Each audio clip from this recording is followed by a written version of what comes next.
প্রিয় আগ্রহী শ্রোতাবৃন্দ, সকলকে জানাই আমার আন্তরিক ভালোবাসা।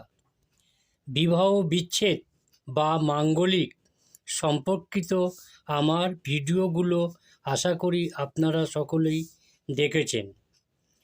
আসুন এবার জেনে নিই মাঙ্গলিক বা ভৌমদোষ সম্পর্কিত কিছু তথ্য।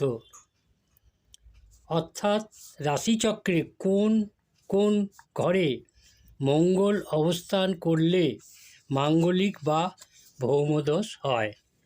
1 নম্বর, লগ্নের অর্থাৎ রাশিচক্রে যে ঘরে লং লেখাটি আছে সেই ঘরে ম অক্ষরটি লেখা থাকলে তাহলে বুঝতে হবে সেই রাশিচক্রটি মাঙ্গলিক বা ভৌমদোষ আছে।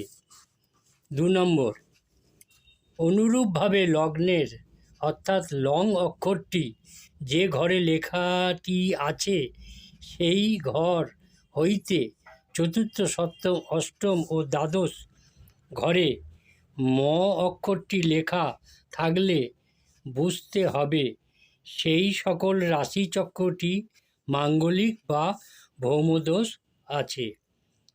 তবে দর্শকবৃন্দ, 5টি লগ্নের ভৌমদোষ বা মাঙ্গলিক তেমন প্রবল হয় না, অর্থাৎ কোনো দোষ থাকে না।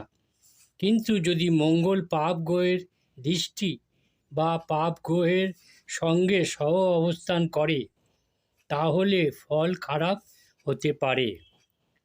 কিন্তু মঙ্গল যদি শুভ গ্রহের ক্ষেত্রে অবস্থিত হলে অথবা মঙ্গল নিজ কেন্দ্রপতি বা কোণপতি হয়ে শুভ গ্রহের দৃষ্টি কিংবা শুভ গ্রহ যুক্ত হলে ভৌমদোষ খণ্ডন হবে।